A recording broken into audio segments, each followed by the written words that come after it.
everybody who works in cosmology believes in the multiverse. It's still treated as a hypothesis. It's the mystery of the cosmological constant, which we interpret as indication of energy density of the vacuum, non-zero energy density of just empty space. Now, from the point of view of particle physics, that's not exactly a surprise that it exists, because the vacuum really is a very complicated state. The problem, though, is that when we try to estimate what that energy density might be, we miss by a fantastic factor, a factor of like 10 to the 120. So it's a big mystery why the energy density of the vacuum is so incredibly low compared to what we might expect. 안녕하십니까, 로보맨입니다. 자, 오늘은 아스트랄 세계와 단테의 신곡, 우주의 다크 에너지는 무엇인가, 이 주제를 가지고 이야기를 시작해 보겠습니다. 오늘의 주제는 인간을 유기체로 보는 물질주의자에게는 전부 쓸데없는 소리가 될 것입니다. 호기심을 가진 자는 탐험의 시작일 수 있으며 영혼을 탐구하는 자에게는 정보가 될 수 있습니다. 이 영상에는 분명히 아스트랄 세계에 대한 새로운 접근과 해석이 포함되어 있기 때문에 개개인이 가진 정보와 성향에 따라 다르게 수용될 것입니다. 제가 이전에 언급했던 인간의 의식과 뇌, 아스트랄 프로젝션, 에테르, 가상현실에 대한 내용을 상기한다면 도움이 될 수 있습니다. 아스트랄 플레인, 아스트랄 세계는 무엇인가? 아스트랄은 아스트랄러지, 별자리, 곧 우주를 나타냅니다. 그리스 후기 철학자인 플로티노스의 신플라톤주의에서는 이데어와 현상계를 분리하는 이원론적 세계관의 개념을 정립했습니다. 일반적으로 인간의 의식을 누스, 영혼을 푸시케라고 정의했습니다. 이 정의는 이원론의 초기 접근이었기 때문에 영혼이나 의식에 대한 정의가 모호할 수도 있습니다. 푸시케가 바로 현대의 심리학을 지칭하는 이 사이컬러지의 어원이 되죠. 아스트랄 세계는 모든 의식이 이루어낸 생각, 이 상상으로 만들어진 세계이다. 고대 신비주의 사상에서는 아스트랄 세계는 아카샤 원리, 즉 아카식 레코드가 기반으로 정보로 구성된다고 합니다. 신플라톤주의뿐만이 아니라 유대교의 카발라에서는 우리가 사는 물질 세계를 아시아라고 합니다. 이 말쿠트가 존재하기 전 예치라라는 멘탈계, 이 영적 세계가 먼저 만들어졌다고 합니다. 이 카발라의 멘탈계의 상위 개념의 세계에는 이 브리아, 아칠루트, 그 위에 창조의 의식 아인소프가 있습니다. 유대교, 기독교뿐만이 아니라 이슬람교, 고대 브라만교와 조로아스터교, 이 모든 고대 종교에서는 영적 세계에 대한 내용이 포함이 됩니다. 아스트랄계는 물질 세계와 영적 세계의 경계에 있다고 보면 됩니다. 세피로트의 나무는 굉장히 복잡해 보이지만 볼수록 이 형이상학적 세계관을 이것만큼 잘 표현한 것이 없다는 생각이 듭니다. 그래서 자주 인용할 수밖에 없습니다. 기하학적으로 해석을 하자면 최초의 의식은 케테르, 이것이 발전돼서 선, 면, 그리고 입체로 구성이 됩니다. 프로이트는 꿈에 대해서 연구하면서 최초의 인간의 무의식의 개념을 도입했습니다. 그리고 그 무의식에는 인간의 성의식이 기반이 되고 인간의 모든 행동은 인간의 무의식, 즉 성적 욕망, 리비도에서 기인한다고 주장했습니다. 이 젖을 먹는 아이는 생존을 위한 욕망, 이 자아 리비도가 발생합니다. 이것을 1차 나르시즘이라고 합니다. 이후 생존과 관계없이 어머니의 젖을 계속 찾게 되고 어머니는 자신의 욕구를 채워주는 대상 리비도가 됩니다. 이것을 2차 나르시즘이라고 합니다. 대상 리비도는 성적 욕망이기 때문에 이때 아버지에게 적개심을 품는 충돌이 발생을 하는데 이것을 오이디푸스 컴플렉스라고 합니다. 리비도가 작동되는 예를 보면 마음에 드는 여성에게 눈길을 받기 위해 기타를 치는 남성의 심리가 우리가 인식하기도 전에 이런 기저의 무의식의 발로라는 겁니다. 그런데 정말 여자를 의식해서 기타를 쳤을까요? 프로이트의 무의식은 인간의 행동이 리비도에서 기인하는 해석은 한계가 있다는 지적이 많았습니다. 그와 함께 정신의학계를 이끌었던 칼 융은 집단 무의식의 개념을 내세웠습니다. 무의식이라는 것은 단순히 개인의 것이 아닌 모든 인간이 상호적으로 공유하는 개념이라는 겁니다. 그래서 아스트랄계 내에서도 카르마, 인과관계가 발생한다는 것이죠. 이 칼융은 무의식 혹은 이 꿈이 모든 의식과 상상, 이 생각의 집합체이다. 이제는 무의식과 꿈이 이 단순히 수면 중에 발생하는 뇌의 활동을 넘어서는 개념이다 라는 관점으로 보겠습니다. 이 칼융은 우리가 살고 있는 물질 세계와 다른 차원의 의식적 세계가 존재한다. 모든 존재가 상호적으로 공유하는 집단 무의식이 바로 아스트랄 세계입니다. 상상하거나 생각하는 것이 바로 실현되는 세계입니다. 상당히 놀랍기도 하지만 한편으로는 위험하겠죠. 제가 여러 번 언급했던 오스트리아 사상철학가인 루돌프 슈타이너는 아스트랄 세계에 대해서 아주 구체적인 정보를 제공했습니다. 루돌프 슈타이너는 인간의 몸은 크게 물리적인 육체와 에테르체, 아스트랄체, 그리고 단계적 멘탈체로 구성되어 있다고 말합니다. 이 중 아스트랄체가 이 실버 코드로 인간의 육체와 연결이 되어 있고 우리는 이미 꿈을 통해서 매일 밤 아스트랄 여행을 하고 있다고 말합니다. 아스트랄 여행은 대부분 기억하지 못합니다. 우리가 기억하는 꿈은 형이상학적이거나 추상적인 것보다는 현실에 가장 가까운 꿈일수록 기억을 잘합니다. 소위 요즘에 아스트랄 여행을 한다거나 실행 방법을 소개하는 내용이 자주 보입니다. 아스트랄 여행이 가능하기 위해서는 유체 이탈이 전제되어야 합니다. 유체 이탈 현상은 의학계에서 out of body, OB라고 합니다. NDE, 임사체험과 함께 연구되는 분야입니다. 일반인이 유체 이탈이 허구라고 보는 반면에 오히려 OB, NDE를 연구하는 임상의학계에서는 수집되는 데이터를 통해 이것을 사실에 가까운 것이라고 봅니다. thing is they can get veridical or true information of the environment around them. Now, if that is true, then it suggests that mind and brain can separate. And there are one or two people who are suggesting that maybe they're in a five-dimensional reality. In other words, it's an extra dimension. That will allow you to see tops and bottoms of things and will allow you to go through walls. You will see a very simple example how we can change what itself. 화면을 보시면 피실험자에게 시각 촉각으로 뇌에게 인지시키고 있죠. Another example what bodily aspects of consciousness are phantom limb sensation. Here, the right upper arm of this patient is completely missing, but what he feels is the persistence of a flesh-like hand on the right side. And what is striking is that this hand here on the right side is felt in a similar way as that on the left side. Where is your body in space is actually the most simple and fundamental experience for feeling to be someone. 우리가 가위눌림 현상이라고 부르는 수면 마비증, 이 기면증도 유체 이탈의 사례입니다. 수면 마비증은 통계적으로 전 세계 인구의 15%에서 40%에 달하는 사람이 겪는 흔한 현상입니다. 수면 마비증은 대체로 과도한 스트레스 상태이거나 신체 능력이 급격히 떨어질 때 발생합니다. 그래서 의식이 있는데 신체가 제어가 되지 않는 상황을 겪을 때 이 많은 사람들은 순간적으로 극도의 공포를 느끼게 됩니다. 이때 일반적으로 공포와 환각을 체험하게 됩니다. 생각한 대로 바로 실현된다고 말씀을 드렸죠.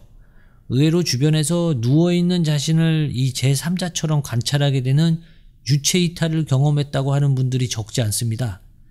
이들 대부분은 자신이 환각을 체험했거나 착각을 했다고 생각을 합니다. 아스트랄 여행은 안전한가? 그렇다면 인간의 집단 무의식이 어떤가를 살펴보겠습니다. 소위 인간의 의식이 반영되는 인터넷을 비유해 보겠습니다. 우리가 이미 흔하게 접하는 월드 와이드 웹에서 보여지는 인터넷에는 유해한 것들이 아주 많습니다. 이것은 웹에서도 아주 극히 일부분만 드러나는 것임에도 그렇습니다. 그 아래 인간의 정신의 밑바닥을 보여준다는 거대한 딥웹, 그리고 상상할 수 없는 수준의 사악함의 끝을 보여준다는 다크웹이 있습니다. 인간이 만들어낸 무의식을 전체의 웹과 비교를 한다면 우리의 무의식의 기저에는 상상할 수 없는 수준의 심연, 공포와 어둠이 존재한다고 말할 수 있습니다. 대부분의 아스트랄 여행은 본인의 의식의 수준에 따라 결정된다고 하지만 심연의 위협이 도사리고 있기 때문에 의식 상태의 아스트랄 여행은 안전하지 않을 수 있습니다. 신비 사상가들은 아스트랄체의 에너지를 흡수하는 아스트랄 몬스터, 아스트랄 기생충, 이 패러사이트, 라바와 같은 부정적인 존재에 대해서도 알고 있기 때문에 이에 대해서 아스트랄 체험자에게 경고를 합니다.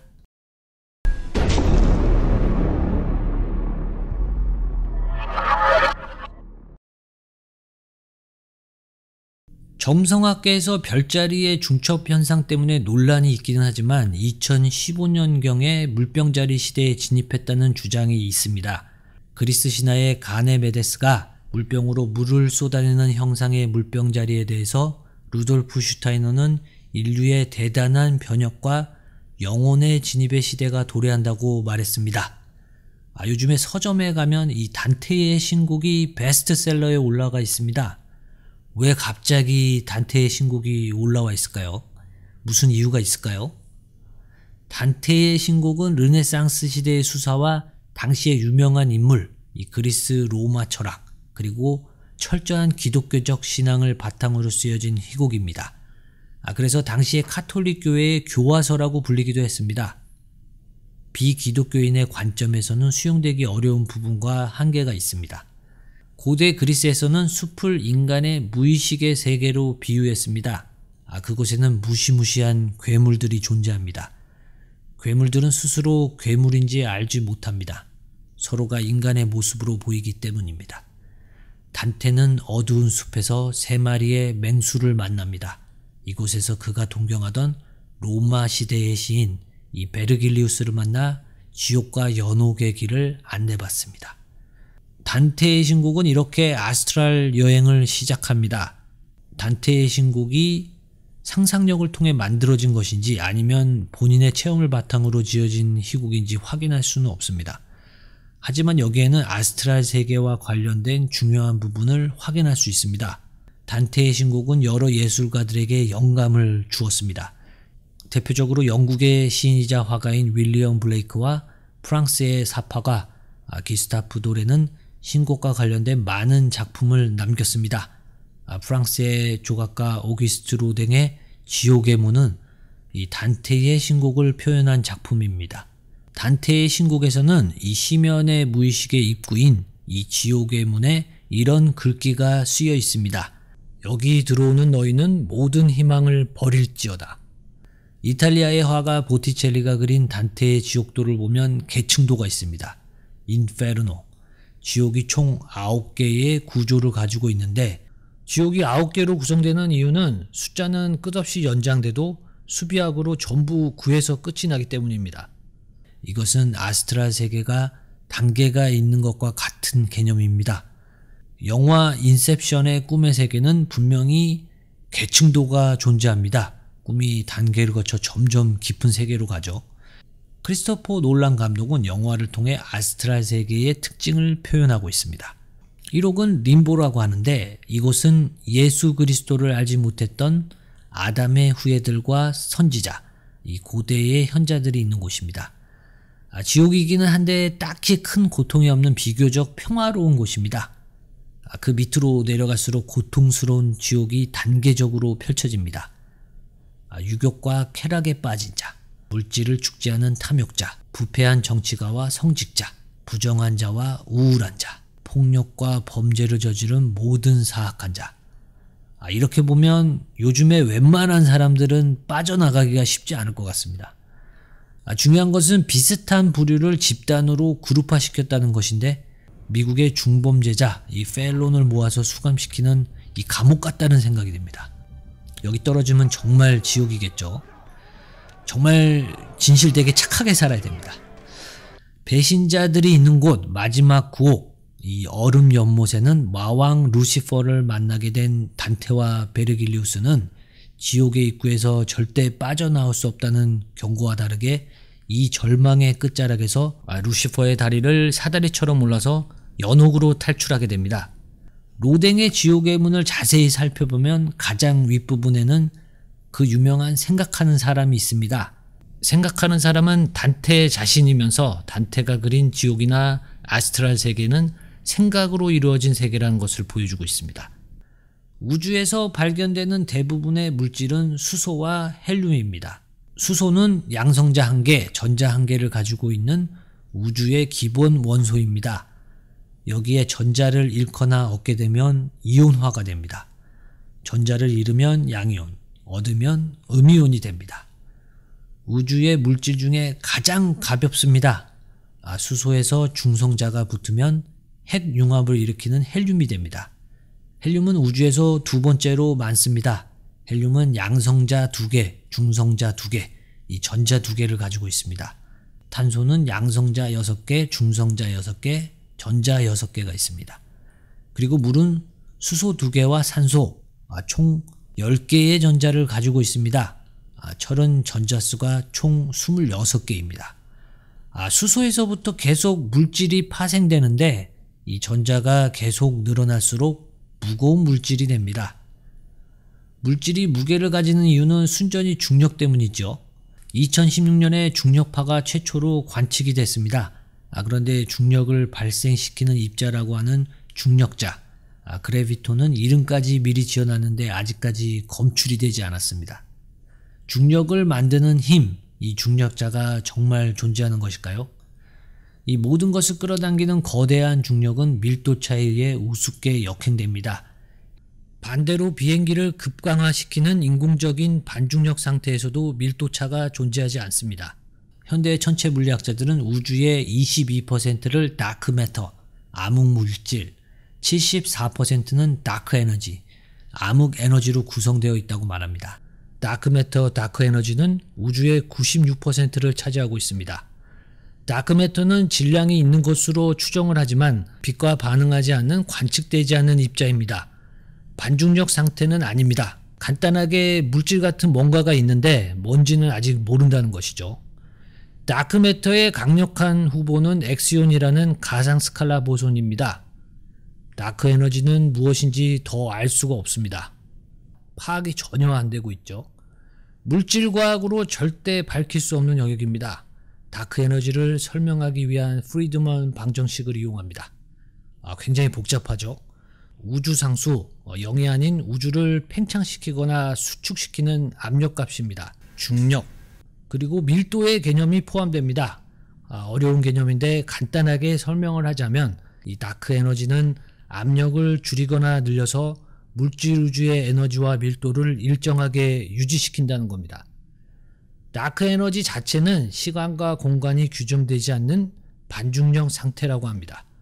우주는 계속 팽창을 하고 있는데 은하계는 팽창되면 될수록 평면화가 됩니다. 규모만 커지는 게 아니라 다중 우주론처럼 새로 생성되는 개념으로 확장된다고 합니다.